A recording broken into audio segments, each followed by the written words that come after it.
Assalamualaikum dan salam sejahtera para pelajar. Hari ini kita akan masuk bab 9, laju dan pecutan.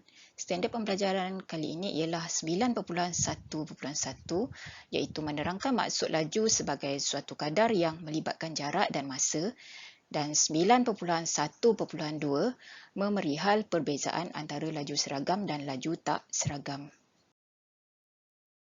Perhatikan beberapa aktiviti dalam kehidupan harian kita. Kesemua aktiviti ini melibatkan laju. Perubahan laju juga berlaku apabila wujud aktiviti pergerakan. Cuba anda perhatikan di belakang sebuah lori atau bas persiaran. Terdapat simbol had laju bagi setiap kenderaan tersebut. Apakah maksud simbol tersebut? Apakah akibat yang akan berlaku sekiranya pemandu tidak mematuhi arahan simbol tersebut? Baiklah, mari kita lihat apakah yang dimaksudkan dengan laju. Laju ialah suatu kadar yang melibatkan jarak dan masa. Bila melibatkan perkataan kadar, ia adalah suatu pecahan. Jadi laju adalah jarak bahagi masa ataupun jarak per masa. Baiklah, mari kita lihat unit laju. Okey, kita dah tahu laju adalah jarak bagi masa. Okey, antara unit jarak ialah meter, kilometer, sentimeter dan sebagainya. Okey, selain itu untuk masa, unit yang biasa kita gunakan ialah saat, minit dan juga jam.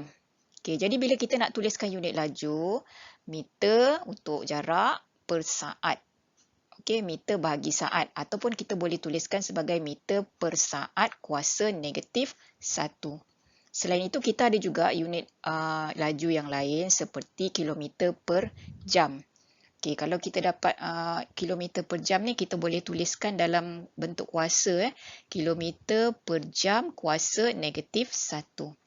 Okey, ada juga unit yang lain iaitu kilometer per minit dan kita boleh tuliskan sebagai kilometer per minit kuasa negatif 1. Baiklah pelajar, mari kita lihat contoh yang melibatkan rumus laju tadi.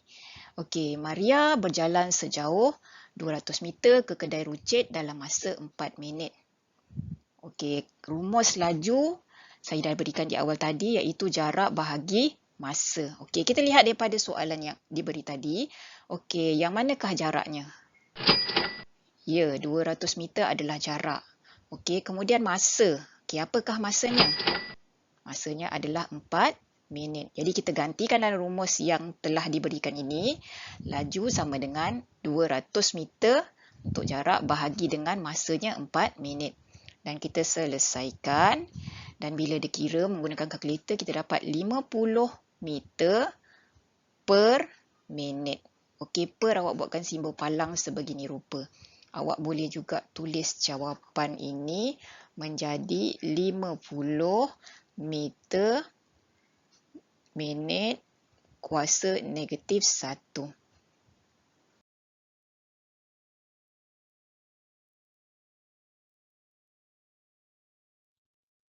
Baiklah, mari kita lihat apakah perbezaan di antara laju seragam dan laju tak seragam.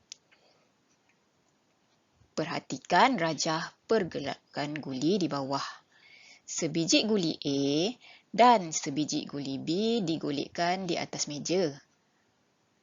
Pergerakan guli tersebut digambarkan seperti berikut. Okey, bandingkan jarak yang dilalui oleh guli A dan guli B dalam masa 4 saat. Guli yang manakah mempunyai laju seragam dan guli yang manakah mempunyai laju tak seragam? Jelaskan idea anda. Kalau awak lihat pada gambar rajah ini, guli A bergerak dengan perubahan jarak yang sama. 2 meter, 2 meter, 2 meter, pertambahan sebanyak 2 meter. Okey, dalam masa yang sama iaitu 4 saat. Tapi kalau kita lihat guli B, perubahan jaraknya berbeza. Mula-mula dia gerak 2 meter, kemudian 1 meter, seterusnya perbezaannya 2 meter dan akhir sekali perbezaan dia 3 meter. Okey, perubahan jaraknya adalah berbeza-beza. Tapi masa yang digunakan adalah sama. Okey, kita boleh katakan guli A ni bergerak dengan perubahan jarak yang sama. Okey, jadi guli A ni adalah mempunyai laju yang seragam. Okey, manakala guli B ni dia bergerak dengan perubahan jarak yang berbeza. Maka guli B bergerak dengan laju tak seragam. Baiklah, mari kita lihat apakah maksud laju seragam. Okey, laju seragam ni ialah laju yang mempunyai perubahan jarak yang sama dalam selang masa yang sama, seperti yang ditunjukkan oleh guli A tadi. Okey, apa pula laju tak seragam? Laju tak seragam ialah laju yang mempunyai jarak yang tidak sama dalam selang masa yang sama, seperti yang telah ditunjukkan oleh guli B tadi.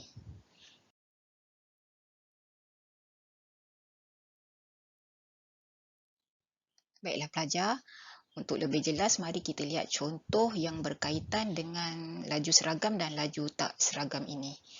Okey, sebuah kereta bergerak sejauh 160 km dalam masa 2 jam pertama dan 90 km dalam 1 jam berikutnya.